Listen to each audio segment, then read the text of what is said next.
The treaty had been signed in a chamber of polished obsidian and floating light where the air smelled faintly of ionized metal and ceremonial incense, and every species present believed it meant the same thing except the humans. Because of the Virex Combine and the allied powers of the inner spiral, the Treaty of Mutual Restraint was a declaration of dominance disguised as diplomacy, while to humanity it was a pause, a line drawn carefully in the sand with the full understanding that lines only mattered if everyone agreed not to cross them. And for 30 standard years the galaxy congratulated itself on how well it had gone as human systems remained quiet. Human fleets stayed close to their borders, and human diplomats spoke softly in councils where louder voices mocked their caution. And the Virex archives would later record that this period was officially classified as proof of successful containment, while no one bothered to read the footnotes written by human negotiators that explained restraint as a temporary condition dependent on good faith, and the breaking of that good faith began in a way so small it was almost elegant when the Virex Resource Guild authorized mining operations in the Helios Verge,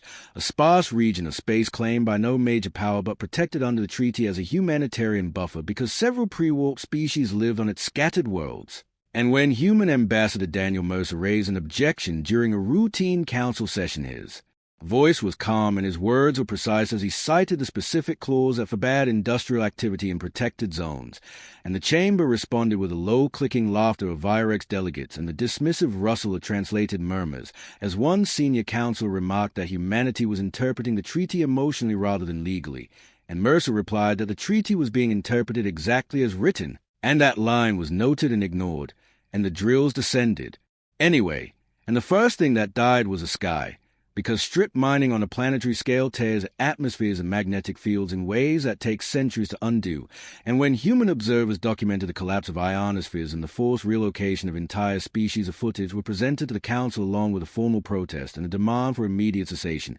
and the Virex response was to stall, to delay, to suggest joint committees and extended reviews, all while extraction quotas were met and exceeded. And in private channels Virex admirals joked that humans always talk big in public and folded in private, that their reputation for ferocity was a relic of primitive wars and not a modern reality, and those assumptions hardened into strategy when a Virex patrol sees a human survey vessel operating legally in the Verge and detained its crew for questioning that lasted weeks. And the human response again was measured as diplomatic envoys requested, access, legal counsel, and adherence to detention protocols, and the galaxy watched and waited for the moment humans would do what everyone expected, which was complain, threaten sanctions, and ultimately accept a revised status quo. And when that did not happen immediately, the Virex concluded it was only because humans were slow, because their political processes were famously cumbersome and divided, and no one in the council noticed the change in human attendance patterns as secondary.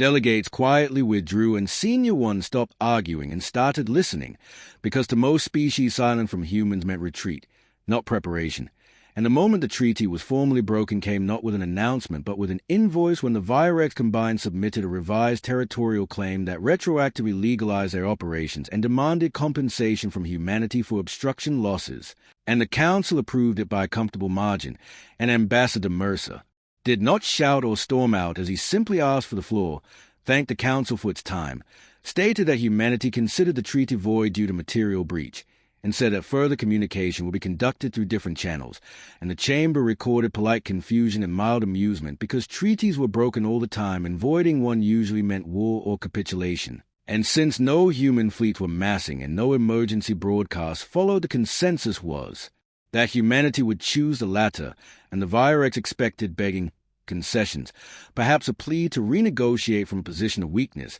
and instead what followed was nothing, no messages, no protests, no appeals, just a sudden and total withdrawal of human diplomatic traffic, and within weeks human trade convoys rerouted away from Virex space without explanation. Joint research stations were quietly abandoned with equipment removed down to the last bolt, and human advisors embedded with. Allied militaries were recalled, and the galaxy framed this as a tantrum, a sulk, an overreaction that would burn itself out, and the Virex press ran confident projections showing minimal economic impact and no credible threat response, and behind closed doors Virex strategists debated how long to wait before applying additional pressure to force humans back to the table, and they decided on a demonstration. A limited enforcement action against a human-aligned protectorate in the Verge meant to Show resolved without provoking escalation, and the operation was textbook as 3 Virex cruisers entered orbit, disabled local defenses, and broadcast a demand for compliance. And when the human response came, it was not a fleet or a threat, but a single message routed through an emergency civilian band that simply stated that evacuation corridors were open and assistance was available,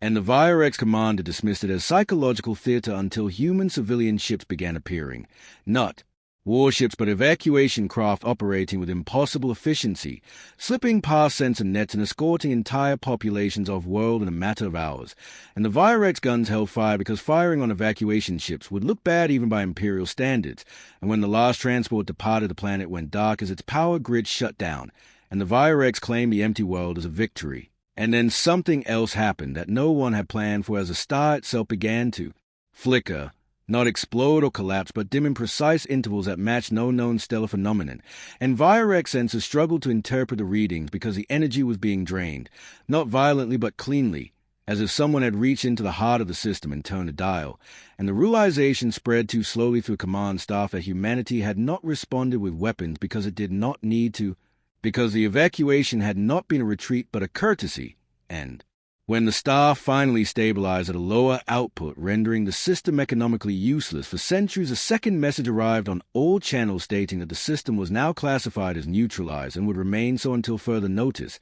and the Virex commander ordered an immediate withdrawal and filed an emergency report that was buried under layers of disbelief. And across the galaxy, analysts scrambled to understand what had happened because no shots had been fired, and yet a system had been erased from strategic relevance.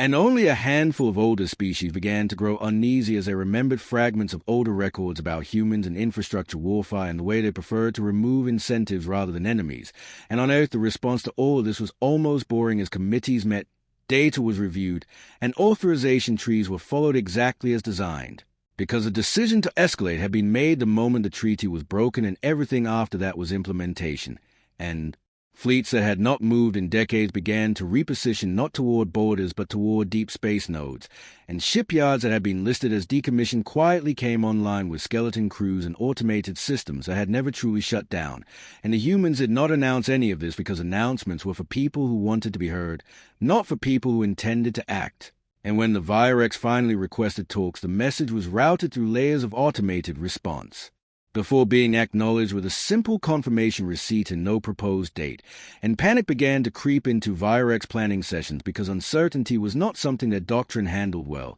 And intelligence reports started coming in from frontier regions describing human activity that did not fit known patterns, installations appearing and vanishing, energy signatures that suggested massive construction without any corresponding logistics trail. And the phrase that began circulating in classified briefings was that humanity was not mobilizing for war but repositioning the board, and the most chilling realization for the Virex leadership was that at no point had humans threatened them, because threats were a form of negotiation, and humanity had already decided negotiations were over, and far from begging they had simply removed themselves from a system they no longer recognized as legitimate, and in doing so they had left everyone else to deal with the consequences. And as the first trade shortages hit Virex core worlds and allied species quietly reopened ancient archives looking for warnings they should have remembered, it became clear that the treaty had not been humanity's leash but its promise, and breaking it had not provoked an outburst but something far worse, a calm and methodical response from a species that had concluded it no longer needed permission to protect what it cared about,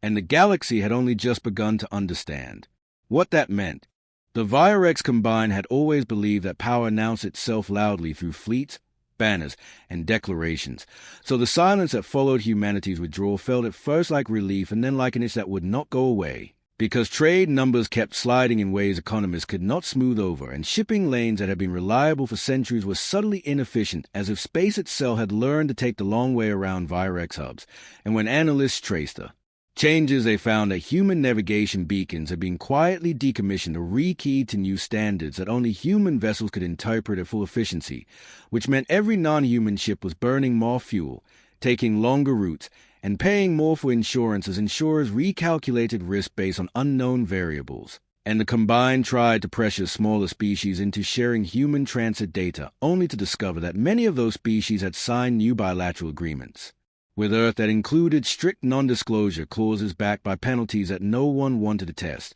and the galaxy began to split not along old alliance lines, but along lines of access to human infrastructure. And the most humiliating part for the Virex leadership was that none of this was illegal under existing frameworks, because humanity had simply withdrawn services it was no longer obligated to provide, and the council chambers filled with heated debates where delegates argued over whether this constituted economic warfare or just the natural consequences of sovereignty, and through it all the human seats remained empty, physically present but unoccupied, a deliberate choice that signaled absence without resignation, and younger Virex officers started asking uncomfortable questions about why a species that was supposedly weak had been providing so much foundational support in the first place, and those questions were usually shut down until the day of Virex border task. Force lost contact with 3 patrol ships in a region of space that had been charted and stable for generations, and rescue teams found nothing but distorted sensor ghosts and fragments of hull material that showed no signs of weapon impact or explosive force,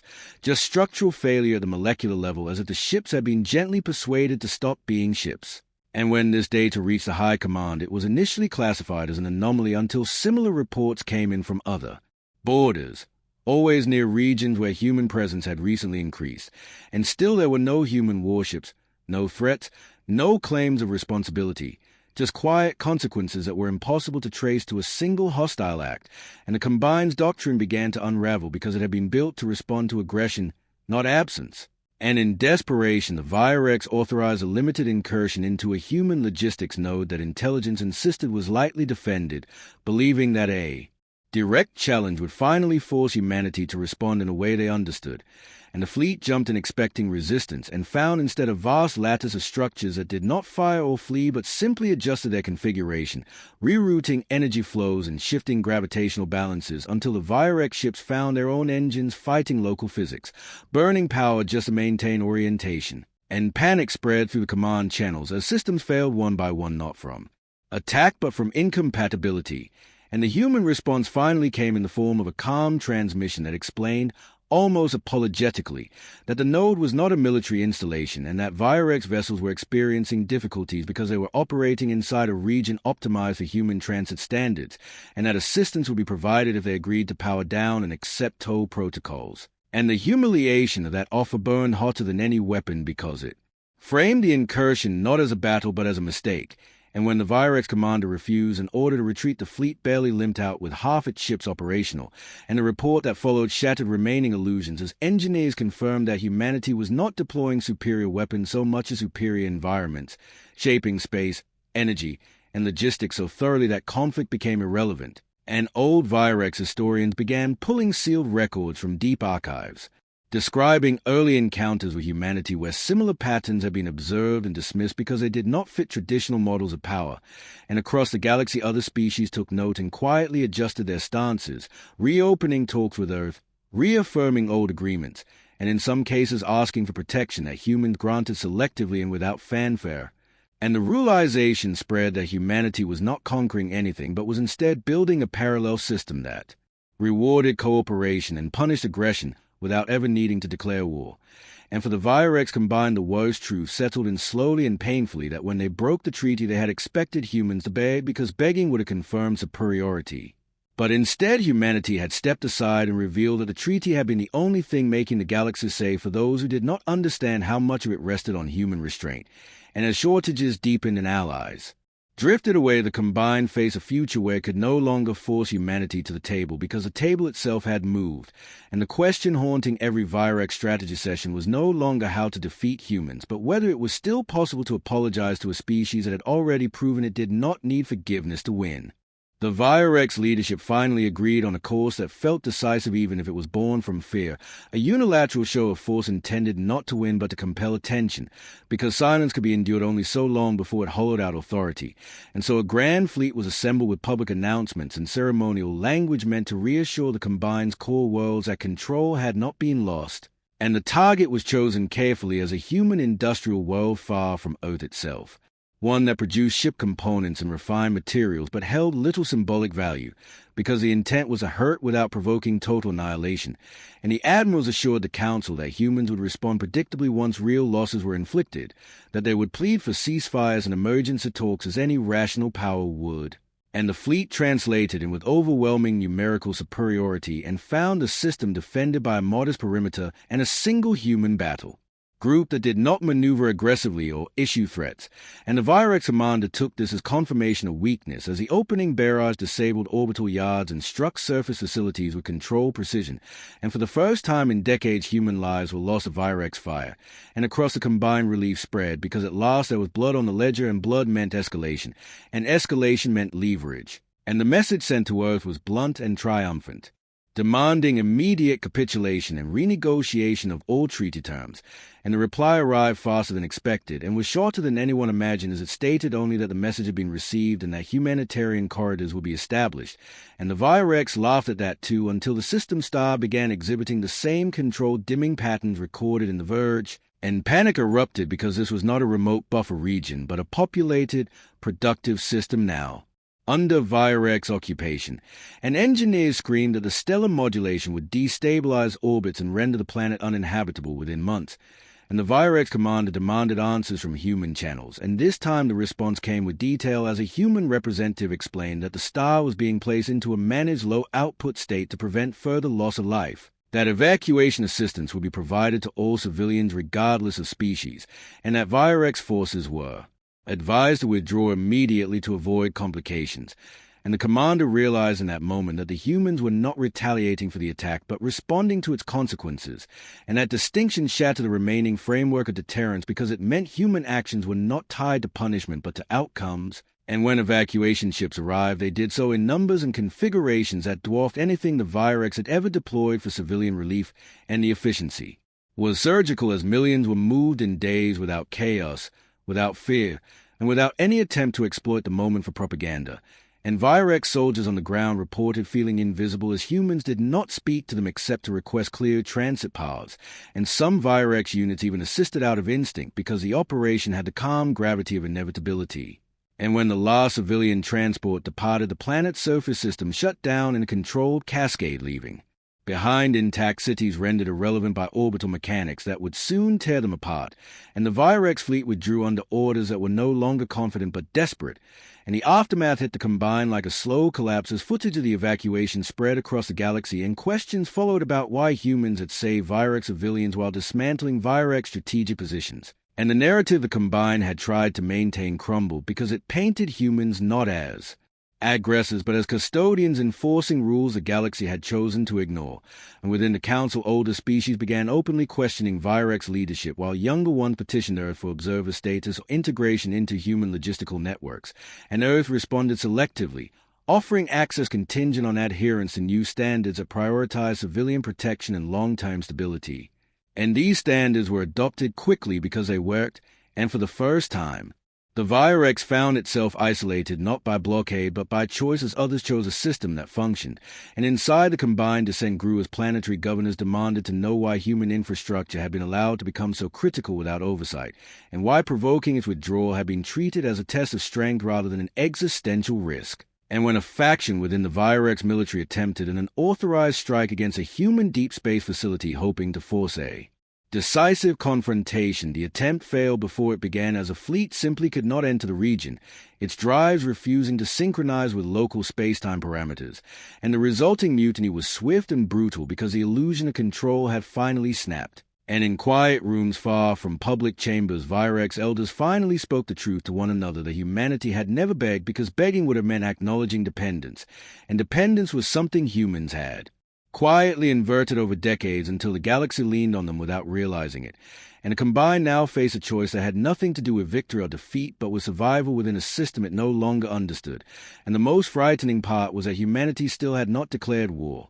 because war implied an end, and what they were facing instead felt like a permanent condition imposed by a species that had decided it would rather shape the future than argue about the past. The breaking point for the Virex Combine did not arrive with an explosion or declaration, but with a vote, because power that cannot protect prosperity cannot protect legitimacy, and when core world governors began openly defying council directives by reopening trade with human-aligned systems, the illusion of unified authority finally collapsed. And the council chambers that once rang with confident voices filled instead with procedural arguments and accusations of betrayal, and into that chaos stepped an unlikely coalition of mid-tier species who had lived under Virex pressure for generations and now saw a chance to renegotiate their place in the galaxy by aligning with humanity's emerging framework, and they did so openly, citing the evacuation of Virex civilians and the preservation of life as evidence that human influence was stabilizing rather than predatory. And the Combine attempted sanctions only to find that enforcement mechanisms depended on shipping,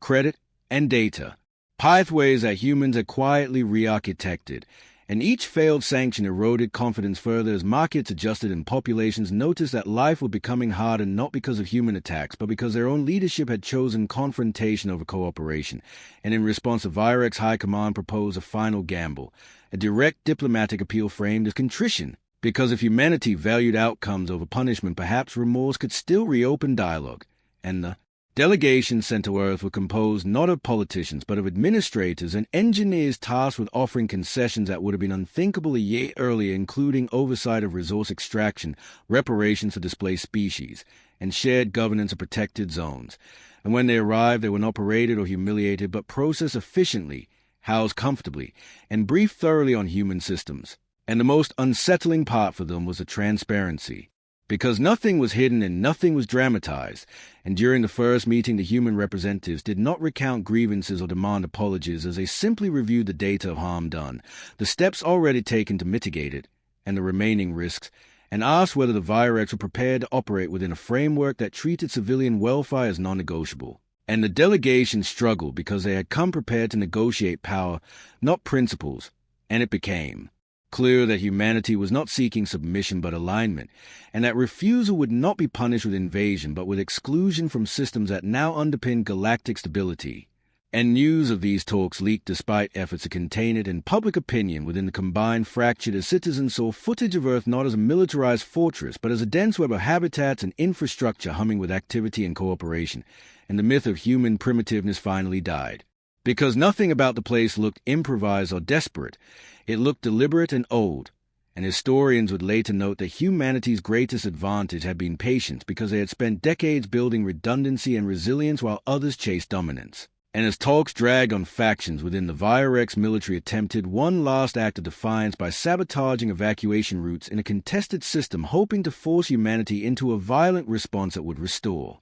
familiar rules, and when the sabotage was detected, human ships rerouted traffic instantly, repaired the damage, and transmitted the evidence of both Virex civil authorities and the wider council, and the perpetrators were arrested by their own people within hours because no one wanted to be the reason human finally stopped helping, and that moment marked the true end of the crisis because fear had changed sides, and the Virex leadership formally accepted the human framework not in a grand ceremony but through a series of administrative integrations that quietly bound their systems to human standards, and there was no victory speech, no parade, just a steady normalization of processes that made further conflict impractical, and for the first time since the treaty had been broken the galaxy exhaled as shipping stabilized, stars stopped dimming, and protected world began recovery under joint supervision, and the lesson spread faster than any fleet that humanity did not beg because it did not need to, because power that shapes environments, incentives, and outcomes does not argue for mercy. It simply removes the conditions that made conflict profitable in the first place, and those who had expected pleading instead found themselves adapting to a new reality where provoking humans did not bring wrath but irrelevance. And for a galaxy built on displays of force, that realization was more terrifying and more transformative than war ever could have been. In the months that followed the Virex acceptance of the human framework, the galaxy experienced something unfamiliar and deeply unsettling: stability without spectacle, because there were no victory monuments or defeated armadas drifting through space to mark the transition. Only subtle shift in how systems interacted as logistics aligned, data protocols synchronized, and energy distribution smoothed into patterns that favored long-term habitability over short-term extraction. And for the Virex, population, this change felt at first like a loss of identity because their culture had been built around visible strength and enforced compliance. Yet daily life improved in ways that were impossible to deny as shortages eased, transit times shortened, and border incidents all but vanished. And historians within the Combine struggled to rewrite narratives that no longer held because the story of human intimidation through superior firepower simply did not fit the evidence, and what emerged instead was a grudging respect mixed with fear of a species that had won without declaring itself victorious, and that fear deepened when Virex analysts gained limited access to human archival material as part of integration audits and discovered how close the galaxy had come to a very different outcome. Because buried within centuries-old contingency planning were models that described full-spectrum retaliation scenarios that dwarf anything the Combine had imagined, and these were not presented as threats but as proofs of restraint, demonstrations of what had been deliberately avoided. And younger Virex officers began to understand that humanity's silence had never been indecision but discipline, and that begging had never been on the table because humanity did not frame survival as a negotiation. And across the wider council, other powers adjusted their behavior quickly as they realized that treaties with humans were not shields against them but shields against chaos, and ancient disputes were quietly shelved as species sought inclusion rather than dominance, and the humans themselves remained frustratingly consistent as ambassadors rotated regularly, military presence stayed minimal, and decisions continued to be justified through civilian impact metrics rather than strategic gain, and this consistency eroded resistance more effectively than any campaign because there was nothing to rally against. And even critics within human society debated the morality of having allowed conditions to deteriorate so far before acting, and those debates were public and fierce, further undermining claims that humanity operated through hidden tyranny. And the final lesson settled slowly but firmly into galactic consciousness that when the treaty had been broken, the expectation of human begging had revealed a fundamental misunderstanding. Because begging implies dependency, and humanity's true power had been independence built through cooperation, and once that cooperation was withdrawn, the galaxy had been forced to confront how much of its comfort rested on human restraint. And long after the crisis ended, children on worlds far from Earth will be taught a simplified version of the story, not as a tale of conquest, but as a warning that some species do not respond to threats with surrender or rage, but with quiet reconfiguration of reality itself. And by the time that lesson became common knowledge, it was too late to pretend the old balance could ever return. Because humanity had not taken the galaxy by force, it had simply shown everyone what happened when they stopped asking permission to do what they believed was right. Years later, scholars would argue about the precise moment the old galactic order truly ended, but most would agree it was not during the evacuations or the star dimming or even the Virex capitulation, but during the quiet institutional drift that followed, because power that embeds itself into routine becomes invisible, and invisibility is the most durable form of dominance. And humanity understood that in a way few others ever had, as they continued to refuse ceremonial authority while accepting operational responsibility. And this refusal confused traditional powers because there was no throne to seize and no capital to threaten, only standards to either meet or fall behind. And the Virex Combine learned this painfully as generational turnover accelerated when younger administrators trained under human systems outperformed their elders and were elevated by popular demand rather than decree. And resistance faded not because it was crushed, but because it became inefficient. And the galaxy adjusted its myths accordingly, as stories of human ferocity were replaced by stories of human inevitability, and that inevitability was tested when a distant coalition attempted to resurrect the old model by amassing fleets and declaring exclusion zones that defied human protected corridors. And observers waited for the dramatic confrontation that never came because humans responded by rerouting traffic, offering alternative hubs, and publishing risk assessments that caused insurers and financiers who abandoned the coalition within weeks, and the fleets dispersed without firing a shot because no one wanted to fund a war against math. And within human society, the debates continued about whether this path was ethical or merely effective, and those debates mattered because they prevented stagnation, ensuring that the framework evolved rather than calcified into empire. And when the Virex delegation returned years later seeking deeper integration, they were surprised to find the door still open but the terms unchanged, because humanity did not reward delay or punish hesitation. It simply maintained its standards, and the final realization for those who had once expected begging was that humanity's greatest strength was not hidden weapons or secret technologies, but the decision to build a future where pleading was unnecessary. And in doing so, they had reshaped the galaxy into a place where breaking treaties no longer led to glorious wars but to quiet exclusion.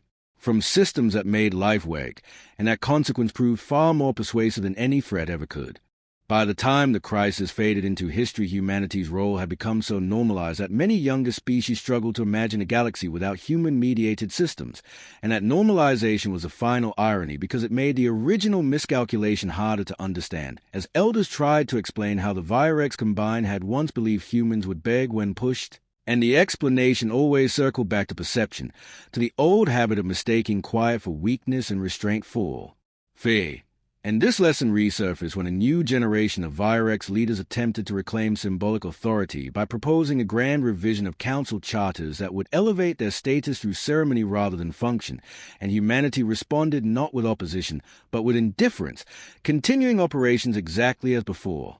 And the proposal died quietly because no one could articulate how titles would improve shipping efficiency or civilian safety, and that failure cemented the understanding that legitimacy had shifted permanently from spectacle to service, and within the Combine this sparked a cultural reckoning as artists, philosophers, and educators began reframing strength as the ability to sustain rather than dominate, and the most resistant factions found themselves isolated as their rhetoric failed to translate into material benefit. And on Earth the narrative was never framed as victory because victories implied enemies and humanity preferred problems, and the broken treaty was taught not as a moment of triumph, but as a case study in why systems must be designed to fail safely, and contingency planners quietly retired the more catastrophic response models not because they were impossible, but because they were no longer necessary in a galaxy that had adapted. And when a minor border dispute flared between two non-human powers years later, humanity offered mediation backed by infrastructure guarantees rather than force, and the dispute resolved faster